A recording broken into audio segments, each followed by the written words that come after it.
YouTube. We'll probably ask you if you are okay with it.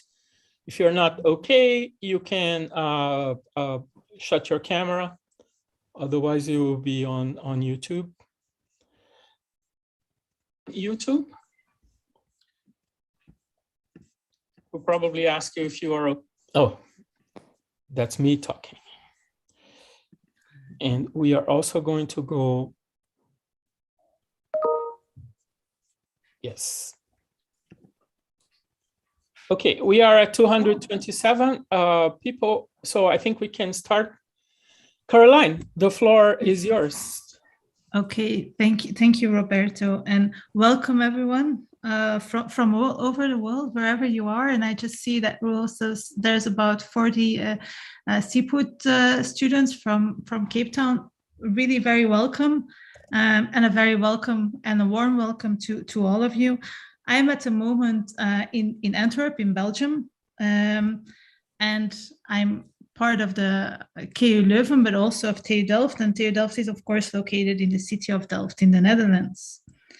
And we are extremely glad to have you here today. And we are happy that many of you decided to participate in this call for the Manifesto for the Just City. Because let's be honest, we are living in extraordinary times. Climate change, pandemic, conflicts, and suffering leading to successive shocks. But to achieve a better world, we have to be able to imagine it. And in order to imagine the better world, we need to articulate our ideas so others can really become part of this imagination. And we need a new and better collective vision for cities and communities that are just, that are inclusive, and that are sustainable. So at TU Delft, we are a team that is part of the TU Delft Global Urban Lab, which is a TU Delft platform to discuss issues of urbanization in the Global South. And we are supported by the Delft Global Initiative and the Spatial Justice Network. Over to you, Roberto.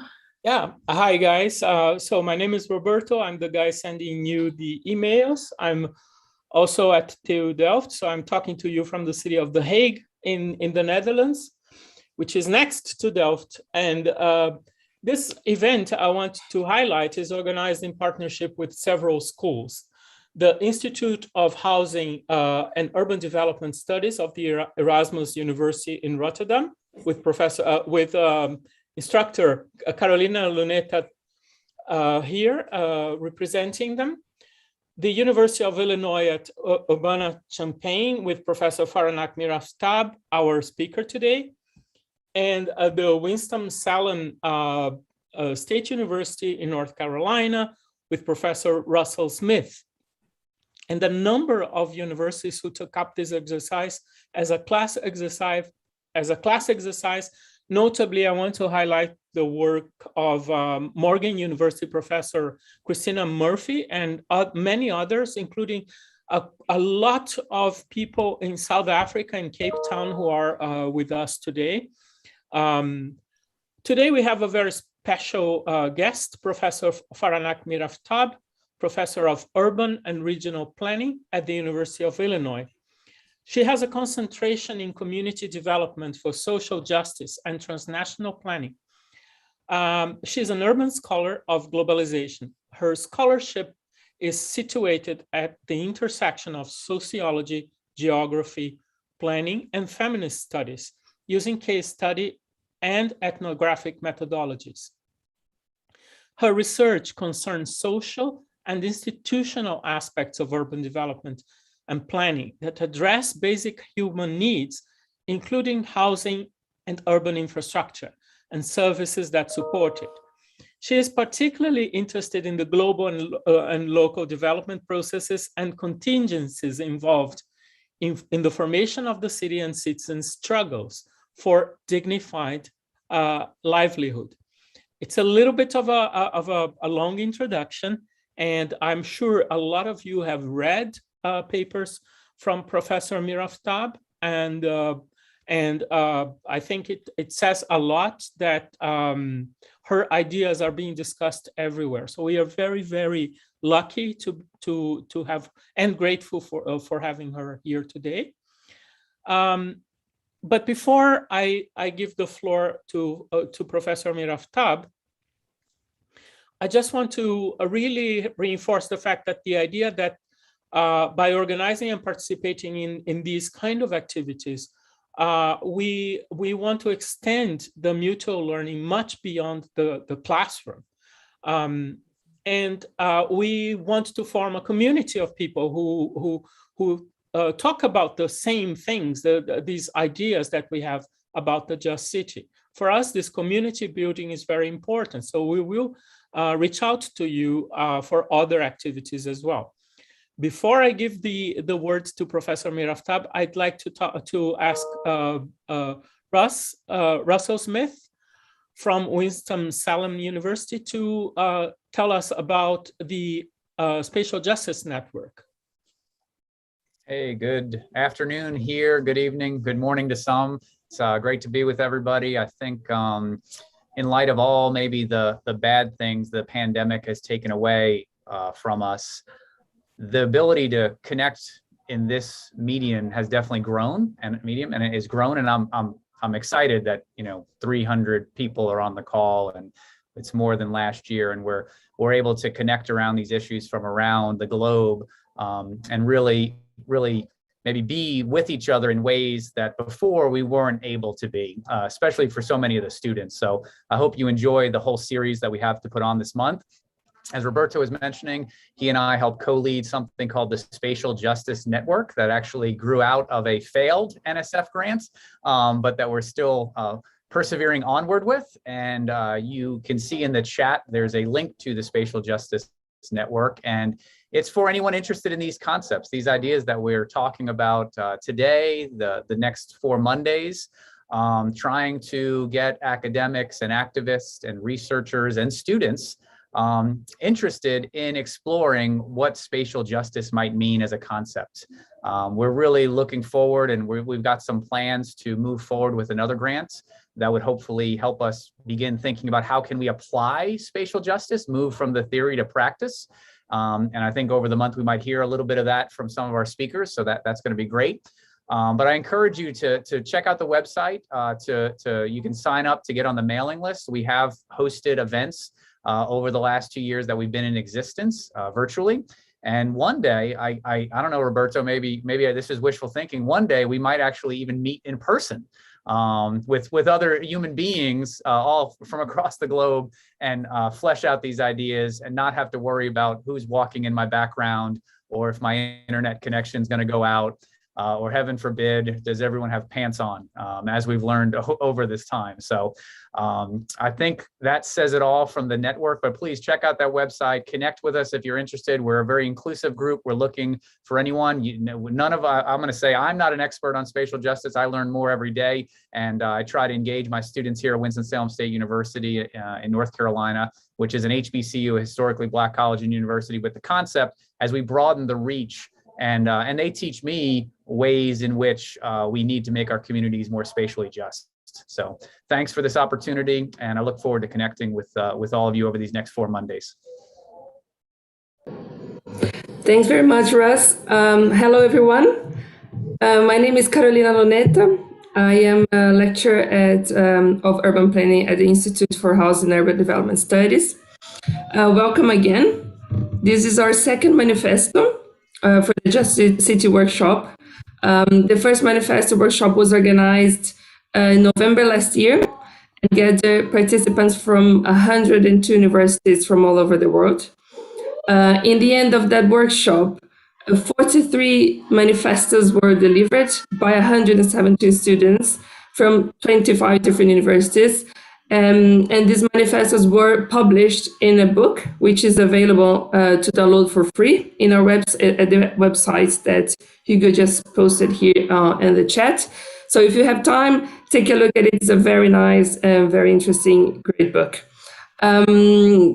So without any further delay, I would like to give the floor to our speaker, Professor Faranak Miraftab, who talk about insurgent practices of hope and care for human urbanism. The floor is yours. Thank you. Thank you so much. I'm grateful to all the organizers of these, the last year and this year's manifesto. And I want to particularly thank Roberto Rocco and Caroline Newton at TU Delft Global Urban Lab for this important and imaginative initiative, as well as Caroline Loretta and Russell Smith. Thank you all. I want to also thank all the audience for tuning in from different parts of the world, and special thanks to friends from Iran, my home country, to friends from Champaign, Urbana, my current home, and to those from Cape Town and Pentec in particular, which is where my partner Ken Salo has taught for years, and South Africa is my adopted home in some ways. Hello all, and thank you for being here. So let me share my screen and take you with some help of some PowerPoints to where I'm going. Thank you for bearing with me. Okay. Good, we can see it perfectly. Great, thank you. So I want to first start with just a roadmap of where I'm going to take you today in the next 30 minutes. I'm going to talk a little bit about hope and radical hope or insurgent practices of hope, a little bit about care and radical care and what these two things mean for constructing solidarities for a humane urbanism. And then I will briefly, bring those into what has been conceptualized as insurgent planning practices. And then I hope I take the last 5 or 10 minutes to focus on importance of imagination for decolonizing future, which I see manifestos and the exercise that you all will be involved in the next month or two as part of that exercise of imagining a different world, an alternative world, as insurgent practices of hope and care for humane urbanism. So let me take you with me and see, I hope I can deliver on this promise. I would like to start with introducing Mariam Kaba. For those of you who don't know her, she is an organizer, abolitionist, educator, whose work has been to end violence and dismantle prison industrial complex. And her work with youth and youth leadership development is for a transformative justice. I use the notion of hope that Mariam Kaba introduces and articulates as a philosophy of living. She talks about hope as being a discipline of feet, as achievement of a daily practice, daily discipline. She writes that and talks about it, that hope is a discipline that we have to practice in every single day. Because in the world we live today, there are so many horrible things happening, all the things that I don't need to remind you of, the inequalities, the climate change, all of those things. It is easy to feel a sense of hopelessness, that everything is all bad all the time and there is nothing going to change ever, that people are evil and bad at the bottom.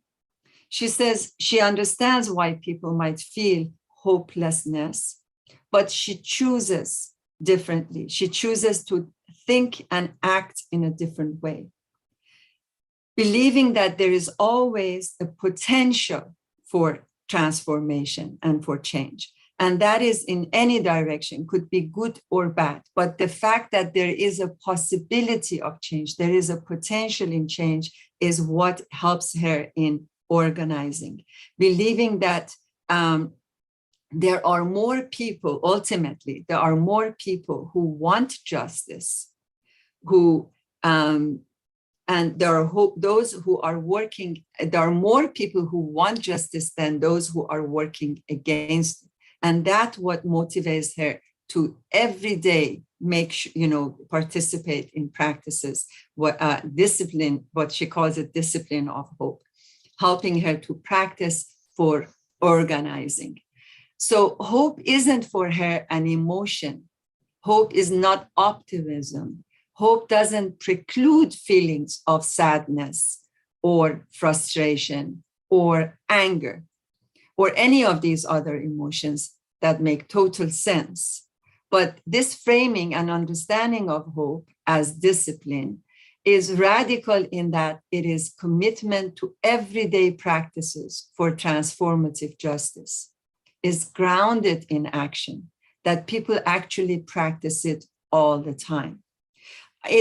I want to share with you some of the images from when I visited with the help of Professor Clarissa Freitas at Universidad Federal de Ceará in Fortaleza, a community of Bon Jardín that was fighting for the recognition, an informal settlement fighting for recognition. And I find inspiration in practices of grassroots and how they resonate with what Kaba calls hope as a discipline.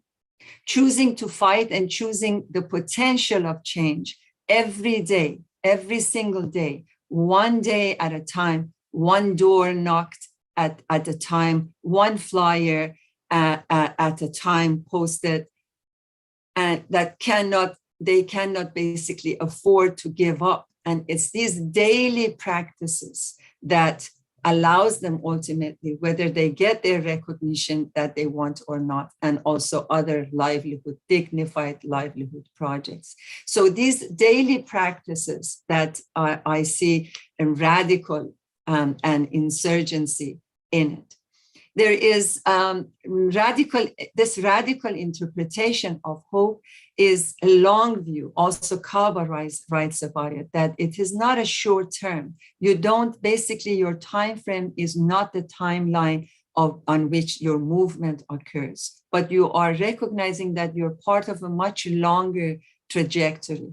And Della Mosley and colleagues, they talk about radical hope, recognizing the orientation to individual and collective. That is not a hope only for me and me as an individual, but hope for the collective. And it's a hope that is not only grounded or oriented towards future, but also is rooted in understanding of the past. So this orientation to individual and collective, as well as past and future, is something that I will come back to in insurgent practices of planning. But I think it's very important to emphasize here. So from here, I want to move on to the notion of care and hope in humane urbanism. Hope and care, both we know need to be examined as community projects of insurgency, as insurgent practices toward humane urbanism. We know too well that how both hope and care can be indeed intimately implicated in the project of oppression, right? Religion has done it, many other forces that you know how hope and care could be used for oppression rather than liberation.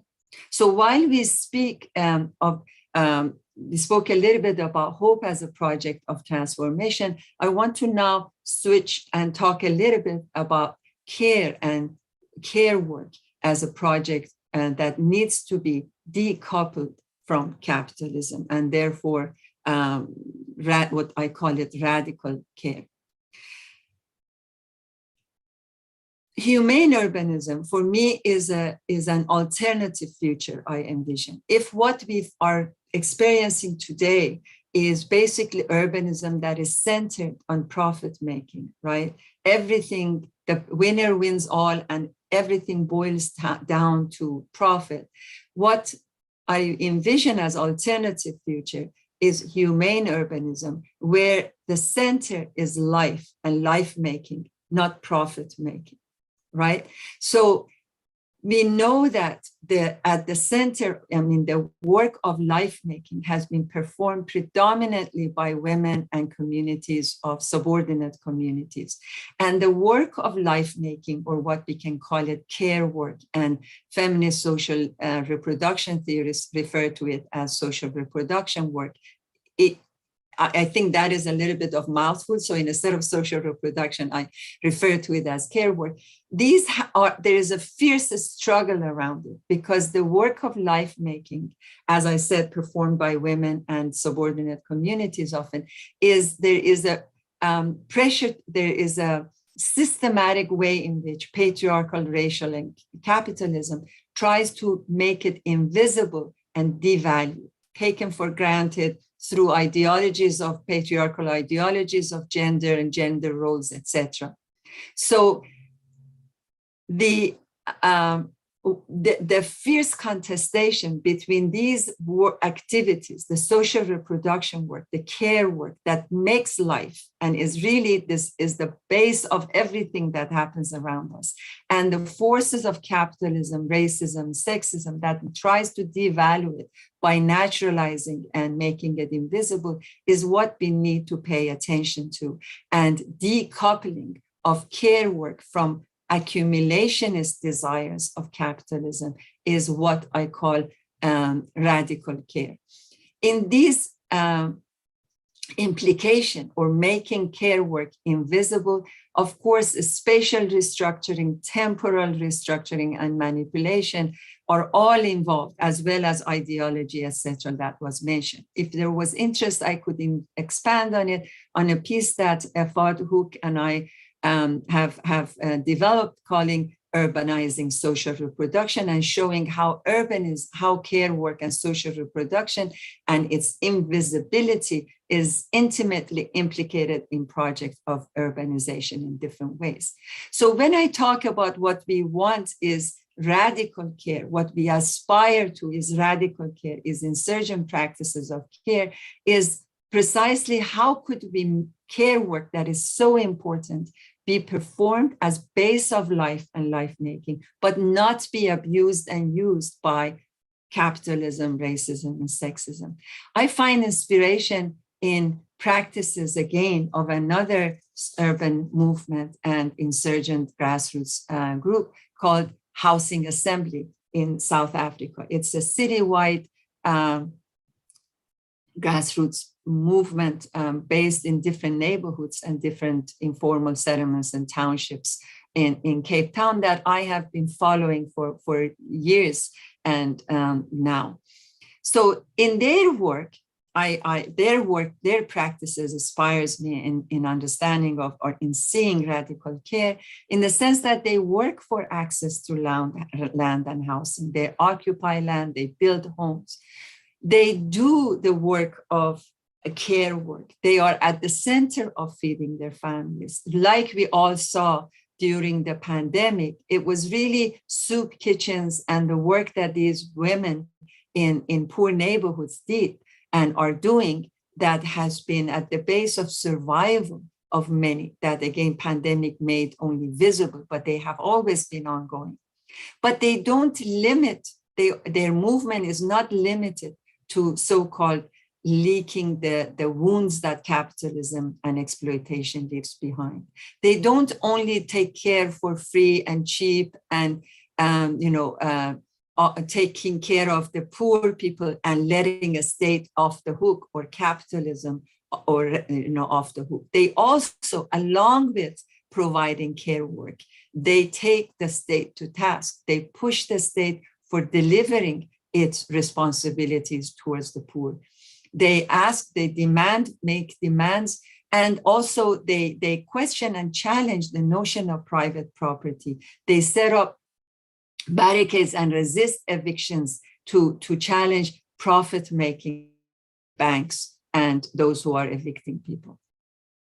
Moreover, they don't limit themselves to one or another way of being heard. Their practices, as I have explained in insurgent planning practices, inspired by groups like Housing Assembly, they demand to be heard, and no matter how, they do it in different ways, through invited spaces, using the courts and taking, justice to court rooms, or through invented spaces, taking their marches to the streets, or even setting fire. In this case, in Silvertown struggle, they made fire and stayed up all night in front of the municipal city hall to make sure they get heard the next day, and that they did actually get heard for bringing in electricity to their neighborhoods under pandemic, etc.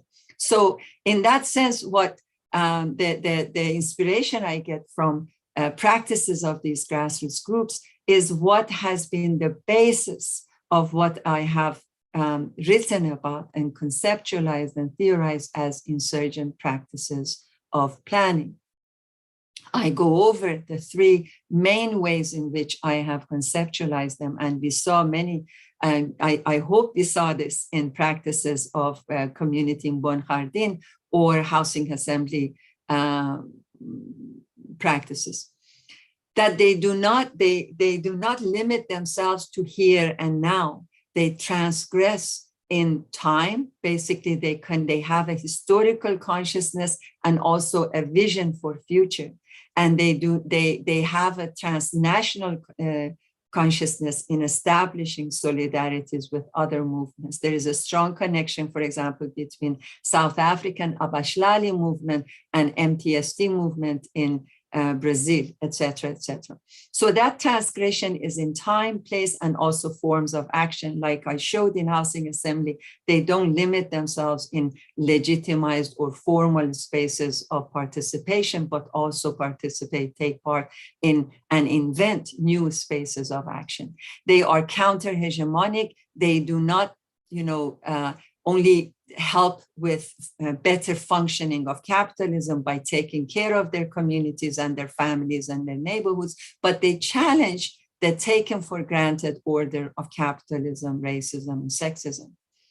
But it's the last point that I want to emphasize here for the purposes of our exercise of manifesto writing. And that is the one I will take the next 10 or 15 minutes for. And that's imagination. The insurgent practices also, I see them, the way I distinguish them from, for example, what happened in US January 6th, or Tea Party, or reactionary kind of movements that might be insurgent or innovative in their strategies, but they are not against hegemonic power of sexism, racism, or capitalism. The other dimension is that what I call insurgent practices for humane urbanism, they have an imagination. They are imaginative, and they want to recover idealism for a just society. It's very important, in my view, to emphasize on this dimension, because the struggle over imagination and decolonization of future, I argue, is key political terrain of a struggle. That is the last point that I hope I can explain now better. Explain why it is the last, I shouldn't say the last, but it's an important terrain for decolonization. The writings of African intellectuals, such as the liberation of teach us that liberation of the colonies could happen only through what Fanon calls decolonizing the mind and liberating imagination. Liberation needs a new consciousness, one that is recovered from colonial moral injury, the profound alienation that believes development of the colony could only happen through by rejecting oneself, right? By capturing what we idealize, what we dream of, and what is our, in this case, might be the ideal of beauty, etc., right?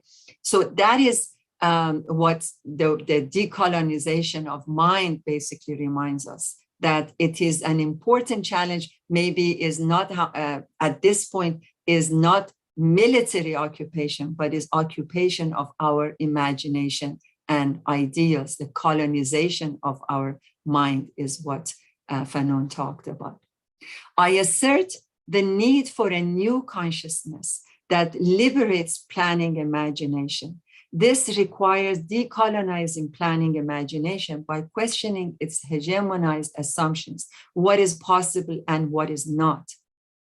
The core struggle of this generation, I argue, and the core struggle that this generation faces is between expanding the realm of imagination and closing it down. What is possible, what we see as acceptable or not acceptable. And perhaps I like this picture because she questions in a way, who can tell me who can wear or not wear a hat? I like that.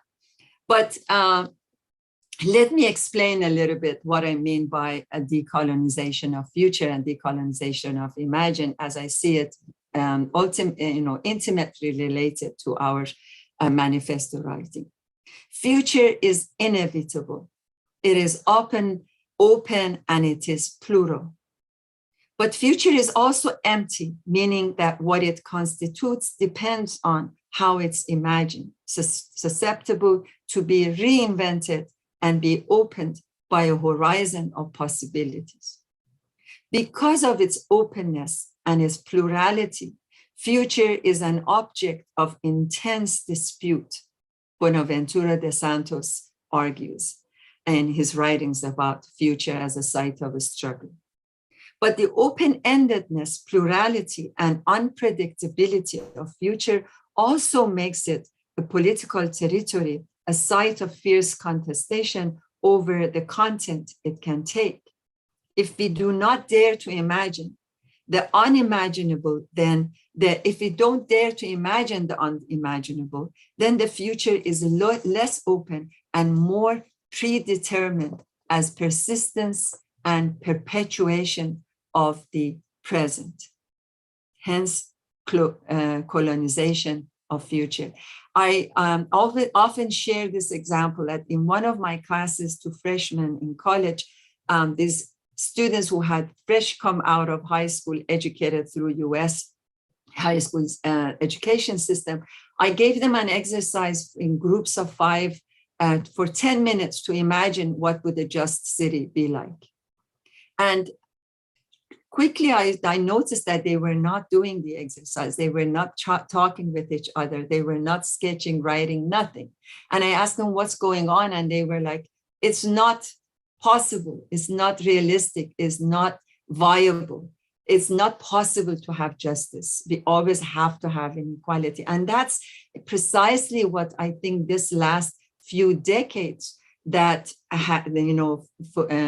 Fukuyama called the end of history, basically the assumption that there is no alternative to capitalism has the danger of it, that it has taken away from this new generation the ability to even dare to imagine that an alternative could be possible. And that is perhaps this manifesto exercise is important to reclaim, at least to imagine it, and then being able to exercise that practice discipline of hope, to practice every day, to work towards that ideal, and not be, oftentimes, at least in the US, I see that it's kind of ridiculed. You're an idealist, talked about, referred to as something demeaning, right? So that is what we are trying to reclaim and believe in. We choose to be hopeful and radically hopeful, not naively hopeful,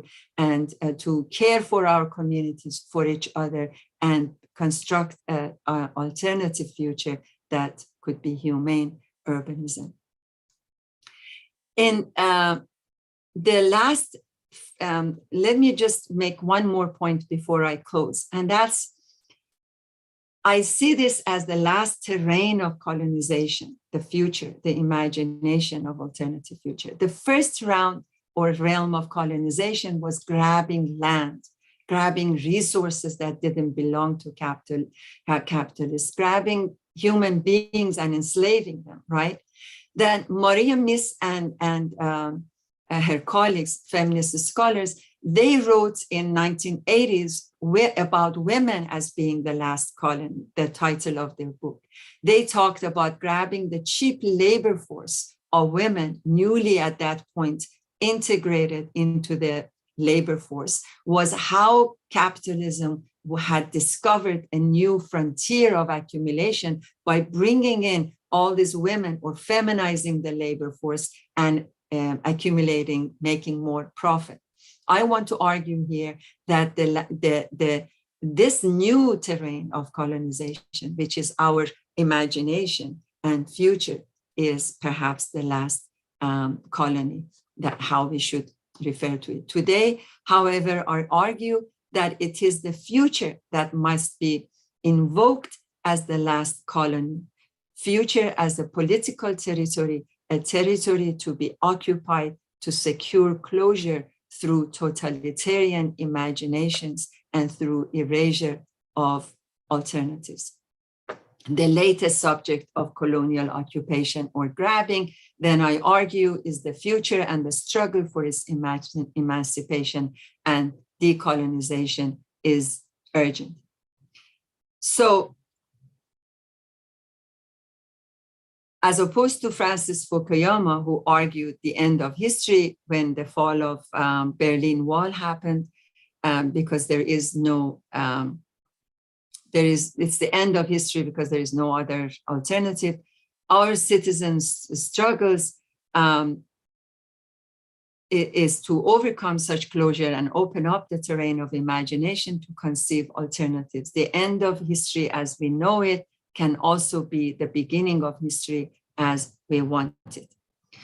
For this, some people employ performative actions for their insurgent practices. They perform, I have talked about it, written about it in a piece with Denise I on performative practices of insurgency in Turkey, Gezi Park struggles. And some turn into science fiction or some turn into other innovative practices of insurgency. But here we are going to turn to formulating manifestos as writing and formulating manifestos as means to decolonize the imagination, the hope for a just future, for a caring and a humane urbanism where life and not profit is at the center of plans and plan making. So to that manifesto and to that way of imagining a future and then dedicating disciplined, radical hope grounded in practices is what we move. I want to also close by reminding that none of the manifestos were invention of sitting in offices and creating. They emerge out of political, collective movements, right? From capitalist manifesto to feminist manifestos, they are all rooted in movements and their activities. So I stop here and I'm grateful for you all listening to me. Thank you so much. Should I stop sharing? Yeah, thank you so very much. You did it in less than 30 minutes, so that's quite amazing. Wow, I can't think of a better way to start our manifesto than with your lecture. Indeed, I think the idea that we have to decolonize our minds is fantastic. And I have to say that that picture of the building where the future is unknown, we know that there are some structures that will continue, but we can invent new structures. That was really very powerful. But now is the moment for questions and comments. And I don't know if anyone would like to start. So congratulations to you from Elisa in the chat. Can I ask a question, Roberto? It's Russ. Yes, of course. Go on. That was wonderful. I think it really when you spoke about your freshman class and how they can't imagine it's nice that's what I think is so great about some of these, is we get to hear others' truths and that we know are true as well. So thank you for that. The question I guess I have for you is, I always struggle with the terminology. And so, you said a couple times the term radical. And by using that term, do you think that's helpful or hurtful in terms of the larger discussion of trying to institute change, initiate change? Thank you so much. But I use term radical to distinguish, because a lot of the ideas that we think are for transformation gets incorporated and co-opted to not transform, right? So I use the term radical to stress and remind ourselves that the term or concept I'm using is for systemic transformation, is not for maintaining. For example, if you are talking about capitalism, care could be used for better functioning of a more effective and efficient capitalism, right? And I think that is how it has been used. The work of poor communities in settlements that are not receiving basic infrastructure by their city council is precisely how the work of poor women and poor communities is used by capitalism. City of Cape Town is providing perfect services for its affluent suburbs and neighborhoods, but the townships and informal settlements are to be taken care of by the free, unpaid work of women in those communities.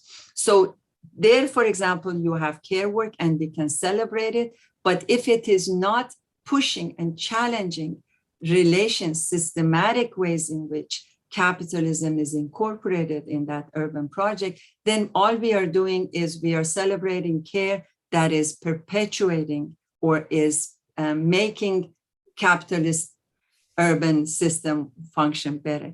So I use the radical care as a way that, as it is making life of me and my family possible today, it also challenges something larger than me and my family, the collective side of it, the policy side of it.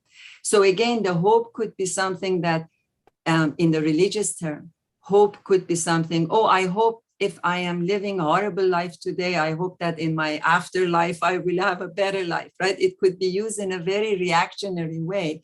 So by using the term radical, I want to emphasize the use of those notions as a way of challenging the dominant hegemonic forces of our time, which are the three toxicities of capitalism, racism, and sexism, that the three of them work together.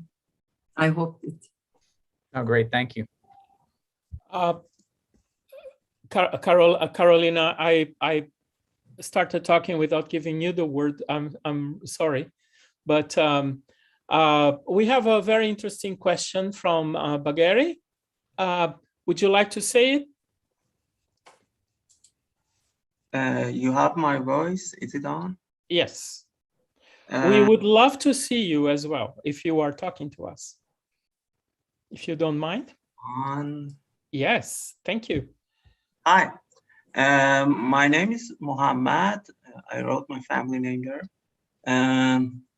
My question was, aren't we, to be honest about it, aren't we all here from like pretty much well-off family? Like, if we could get in a good university and be aware of this workshop, aren't we like mostly from well-off family that are like the winner of this capitalism game? My question that I typed was that, isn't the part of the problem the fact that we're asking the people who won the game to change the game? And if we want to change it and we want to make people aware of it, how can we be sure that they're gonna trust us and not the capitalist elite that have a lot more media and power? Thank you. Thank you for your question. And I wanted to answer in Farsi, Mr. Bagheri. Very important question. And I think I'm glad that you raised it. Absolutely. The academia is the 1%, is a very small community. And what I advocate, and I think colleagues is increasingly being shared in academia, is understanding the limitations of the ways in which we produce knowledge.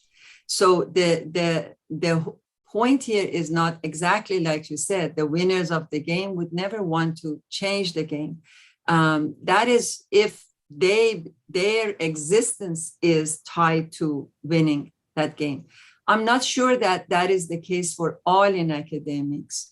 And expanding the way in which we produce knowledge by learning from communities out there, how they are fixing their cities, how they are producing dignified livelihood for themselves, is something that I see it with humility, that we learn from practices of these organizations, not that we can go out there and liberate any oppressed or subordinate community. So I see it as opening a voice, and I think, as I said, it's a growing voice, and has been for long in academia, bridging with the world outside, to not be an academic, ivory tower, and learn from practices of the have-nots outside. So I'm glad that you emphasize that, and to giving the opportunity to clarify this point. I'm seeing João coming on the camera. Do you want to ask a question, João? Well, yes. Hello, everyone. Thanks, Roberto. And thanks, Miraftab. That was a very amazing and very inspiring talk. I was just wondering if I could hear what are your thoughts about connections between this kind of insurgent practices based on hope and care and other kind of urban political platforms and discourses, more traditional ones, such as the right to the city, but also more contemporary ones, such as urban commons, which have also inspired very different manifestos and also open up ways to think about different urban futures. Thank you. Thank you. Absolutely. I see urban commons as one manifestation of humane urbanism. It's a general term I use, humane urbanism. If we put life making at the center, then urban commons and commoning would be a kind of practice that I picture. So I don't see it as a different kind of movement. I see hope and care work in all of these kind of movements, as long as they are trying to challenge the hegemonic forces. That was what I explained. So definitely commons and urban commons and commoning is an important part of the future that we can, that I see as a humane urbanism that has life at its center, not the profit. Very good. Thank you. Safia, would you like to pose your question? Yes, thank you. Hello, everyone. Good evening, everyone. And I'm so sorry if there is noise around me, because I'm at a coffee shop and I thought there was a problem with internet. Well, it was that is very good. Thank you. I had really to run to the coffee shop. Anyway, thank you so much, Professor, for this really seminal conference. So as someone who really intend to write a manifesto with my team, if we can, I just wanted to ask you this question: where to start, how to start, where to pick it? So you mentioned that a manifesto is rather starts like outside of the office. And I wonder, like, if you can have a few examples, or if you have, how can I say, a few directives for young people who really want to share their ideas, like they think they are radical. So from where to pick it? Should we pick it from our professional experience, social experience, political experience, or all of these? Should there be a sort of consultation and participation with local communities that are concerned of the manifesto, for instance? Thank you. Thank you. Well, I feel uncomfortable to provide guidance, because I know Roberto, Caroline's, and Russell, they have done this another year, so they have other instructions. So I just could talk about myself and what I have done in, with my students. But I don't know, Roberto, shall I let you answer this, or I could take my by all means, please answer. Okay, so again, it might take a different framing in for the purposes of this exercise. So it's at the end. The truth is that we are not writing the manifesto for Communist Party or for feminist movement or for anything like that. These are small manifestos that different groups around the world are creating. But by emphasizing, giving that bigger picture, that these imaginations are not coming out of just hallucination, are coming from lived experiences, right? And so I wanted to emphasize the groundedness in what we have experienced and our everyday lives. So for whoever is in a group and trying to write it, I always encourage them to ground it in your own experiences. For students in US, I think that the debt and being enslaved to debt is the hugest, challenge and injustice that they are facing. So that, I think, could be, wherever you are, ground yourself in the local communities we are, and with the local groups that we can be involved and work with, and with the challenges that we are facing in that situation. So if it is my immigration status, if it's racial profiling, if it's student debt, if it's incarceration, if it's climate change, I mean, all of these could be affecting us differently. And I think grounded in those experiences, we can from there then mobilize mobilize our imagination and expectation, right, on what kind of future I want. I did this exercise less than a month ago. I was teaching at Basel University in Switzerland, and I gave a manifesto exercise. And always I give a manifesto exercise to my students, because I say it's like those muscles that have not been used and have gone dormant. If your hand is broken, it becomes all thin and, flimsy because you haven't used those muscles. So for us, imagination muscles are like that. If you haven't used them, they go dormant. So I always include a manifesto exercise. And that group of students in Basel wrote about a world where universities are free, where education or fear-free. They're.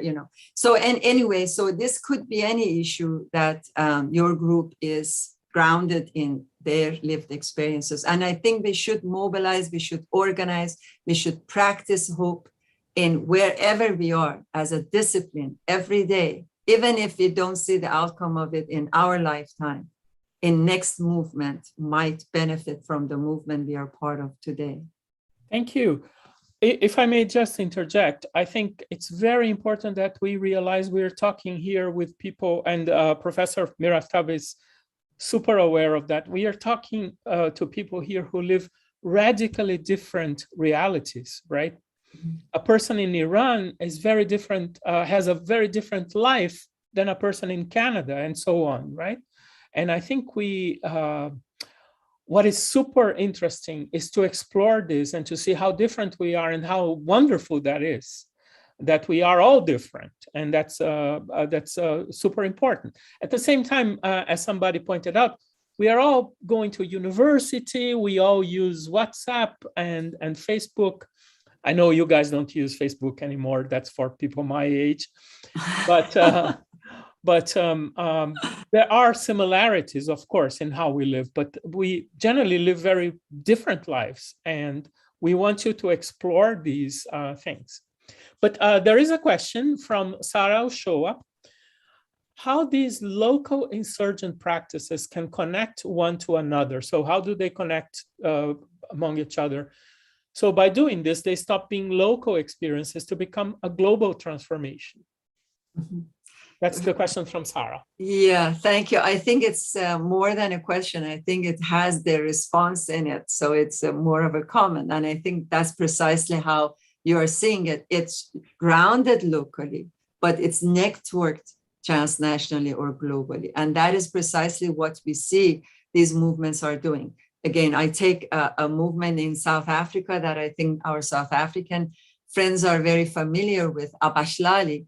They are powerful. They are very grounded in their fights and struggles in Durban, South Africa. But they also are connected in their exchanges with members of MTST in Brazil. They don't have same struggles, but they have similar struggles. They can learn from each other. So, and in one of the interviews that Spuzi, one of the current president of Abashlali, was talking on, I think it was a YouTube or recorded conversation. He was referring to that they had the seeds of MTSD growing in their backyards, and he said it's figurative and literally. I think there was some exchange amongst them where they had, growing own and having food, in combating food insecurity, growing food, own food has become very important for both movements and poor communities in both places. So they were having exchanges. So some places you can exchange experiences, information, you can support each other in solidarity, but you are very much grounded and practicing in your own local communities, but you share and you have solidarity with communities across the world. We are running out of time, so I will ask people to very quick questions and answers. Please, Carolina, you had your hand up. Go on. Thank you, Roberto. No, that I like a lot, Faranak, is the idea of making care visible. So I would like to know from you, how do you think planners could make care work more visible in planning? Or what would be the role of planners in achieving humane urbanism? Mm-hmm. Thank you.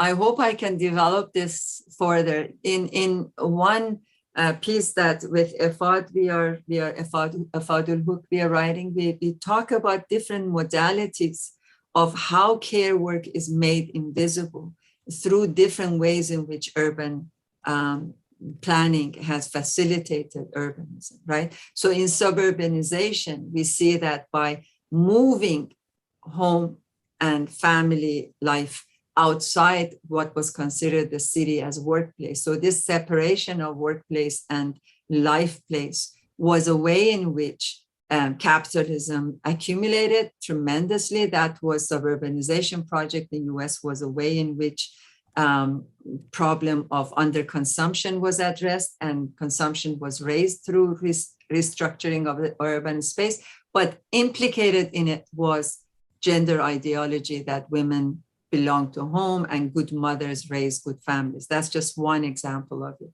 Informal settlements is another way in which that if you are good mothers, you don't only clean your own home, but also you clean your neighborhood. Something that I have written about, how municipal housekeeping happens, for example, in Cape Town, and not extending trash collection services to townships. In all of these formulations of how we see as urban services being privatized or public-private partnership or subcontracted to so-called nonprofit, non-governmental organizations, there are planners and their ideas of community participation and how this community participation comes in at the end, at the implementation of project, which really turns them into cheap labor, not into formulation of the agenda, but only in implementation of agenda. So planning is implicated in all these sophisticated processes that give rise to specific urban form, whether it is informal settlements or it is suburbanization and suburban developments or gentrification. So luxury apartments, again, another way in which the care work of those service people is made invisible when we move them out of these neighborhoods, that they come in and they serve, they clean, and the apartments or the restaurants, cooking food, etc., but they can't live in those neighborhoods. They are moved out to other areas because their neighborhoods got gentrified. So finding any way in which that we fight or work against or make it basically exposing how our city plans and processes are making the work of women and subordinate communities, which are usually in the US context, brown and Black people, exposing that and not facilitating that spatially is what I see it as decoupling care work from accumulation. I hope we have to move on. I'm really sorry, but Austin, I promised you would be the last question. So go on. Okay, thank you. Love to see you, by the way. Oh yes, hi. I'll start with a brief comment just based on your discussion of care work and follow up with a question. But I'll say that I believe that as a result of the pandemic, now might be the best opportunity that we have in terms of transferring value from profit to care. And so as we've seen such a strong response from communities which have called their caregivers heroes, you know, how do we convince these caregivers to use their voice for change, particularly now when their work is valued at a higher rate than normal as it's compared to profit? Thank you so much for reminding us that this conversation is happening at this moment, that I can't quite call it post-pandemic. We are still in the pandemic. And what we learned over the last year and a half is that all these essential workers, you know, including meat packers that I have studied and followed and written about, workers in meat packing plants were also called essential workers. So service givers, caregivers, these became their contribution and value of what they do for everything from, you know, working, functioning of cities and families became very visible. But we saw that how this was quickly rolled back and basically what we call it disposable essential workers, right? But I think one thing that the pandemic helped us see was that it is possible. Some of those policies that we thought, oh, it's not, you know, it's too idealistic, it's not possible. We saw that it is possible. It is possible to provide basic income for every single adult, right? And we did it for a year almost. In US, every adult received the basic income. This has been subject of discussion in many parts of the world, including Brazil and South Africa. And South Africa, to a certain degree, has been practicing basic income. So we saw that for some time, public transport in US became free. Everyone could use buses and public transport without having to pay. So there were these kind of policies that were responding to life making being at the center and suspending profit making out of it. So, but it was a short window and they soon got removed. But we got a taste that it is possible to have a world in which life is at the center, and there are policies that could facilitate that. So at least this was short-lived, because this is struggle that I said, it's a site of fierce contestation. Unless we organize and mobilize to reinsert those claims and achievements, it will get quickly taken out. Guys, Faranak, thank you so very much. I'm super sorry that we have to end this part of our workshop and move on to the next one. And my question to everyone is, should we have a little break of 3 minutes? How do you feel about it? So we can all have what the British call a comfort break. So I propose that we come back here at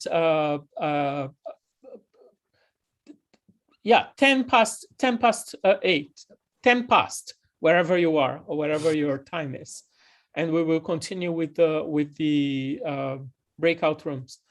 Faranak, on behalf of everyone here at TU Delft and all the partners, thank you so very much for your participation. And wow, Yeah, let's thank you. I should thank you all for organizing the manifestos. I'm looking forward and I'm excited about the rest of the process and next few speakers and also everything that the participants will produce. This is indeed an incredible opportunity to be in conversation with people, with youth all around the world. And thank you again for organizing and including me. And Thank you. Well, everyone, there are lots of questions in the chat, by the way, and things being discussed, and how it is very difficult to start grassroots movements and be progressive in certain parts of the world. But for now, let's just have a very short break, and then we come back.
All right, everyone.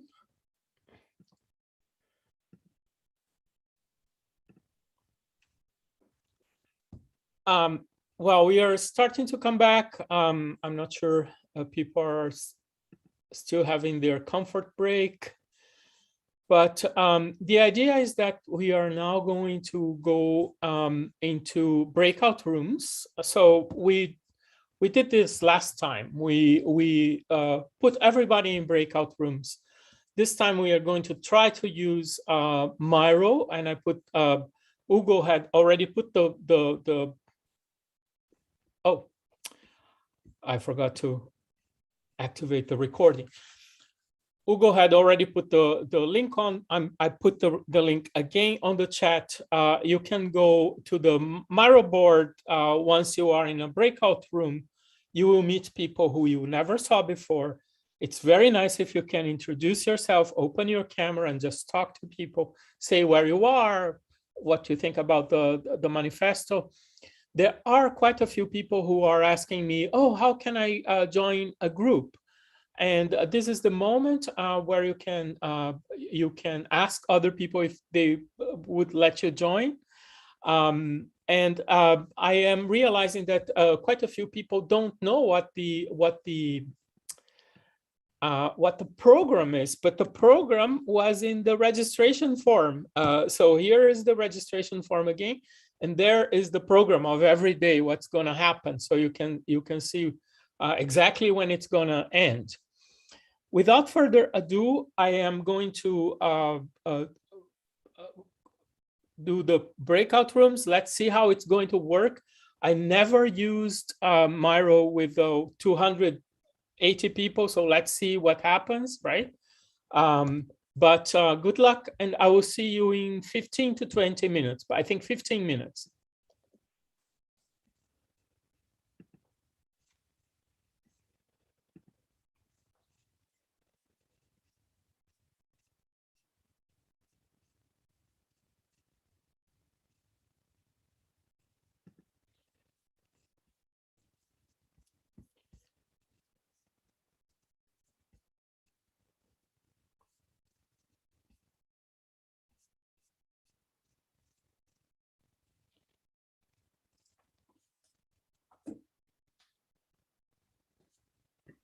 Roberto? Yeah, there was something wrong. Okay. There was something wrong with the we are 100. So a lot of people left. It is not a problem. Just a second, guys. There was something wrong with the breakout rooms.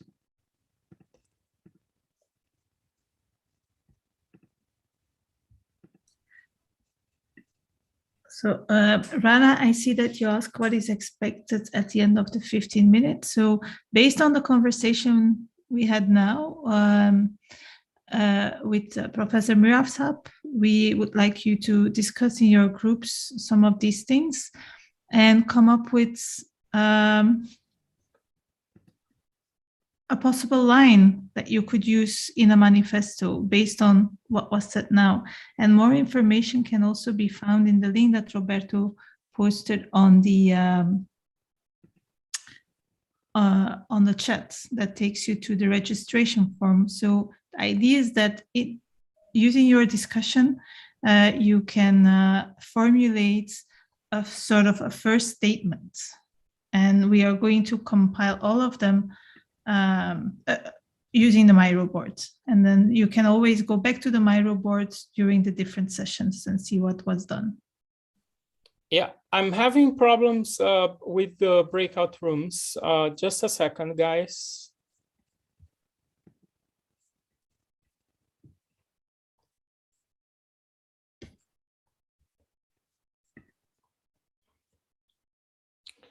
It's really horrible because it doesn't close immediately. It takes like 1 minute. It's really horrible.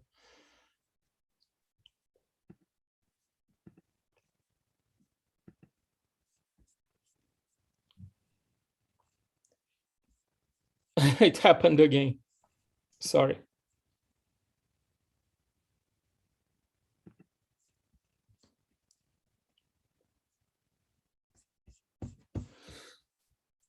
Can you help me, Hugo? Okay. I'm trying to erase these breakout rooms. I'm also trying to help here. Yes, we have to erase them. Mm-hmm.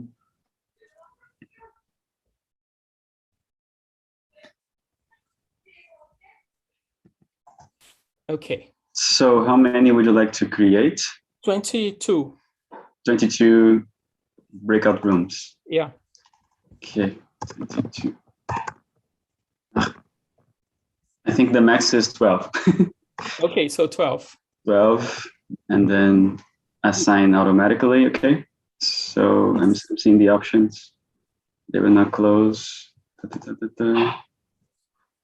Okay, I think now it's gonna go. Just a moment. Yeah. Hopefully people can go open our rooms.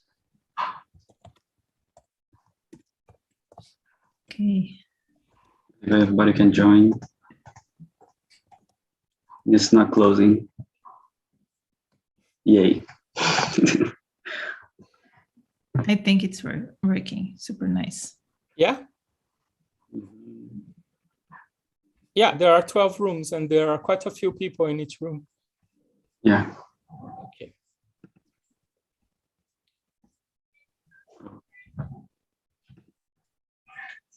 Wasn't it possible to create more rooms? That was weird. Yeah, I also thought it was kind of limited, but when I tried, it was like 12. I tried like 22 and then 12. So I think that's the max. Well, we will try next time. It will be better. Yeah. So now.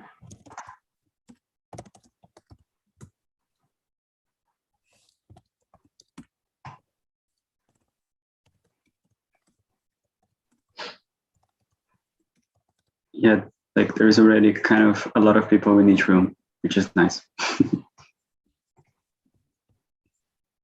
Okay. Yeah, we have to. It will be more difficult for discussions, though. Would you like to pause the recording? Can I do it? Yeah. Okay. I can't. I unfortunately cannot pause the YouTube. Yeah, the live stream. Yeah. So we can see quite a few people who haven't. So I'm gonna assign people to rooms. Yeah. I think you need to join the room, people, or maybe they're not in front of their computer. Mm-hmm.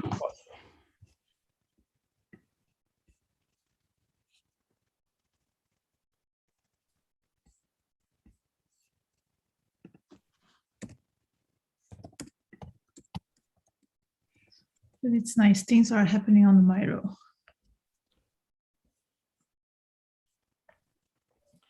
Oh, I'm really pissed about this. Oh, we are on YouTube. I can't say I'm pissed. Or maybe I should just stop the YouTube thing.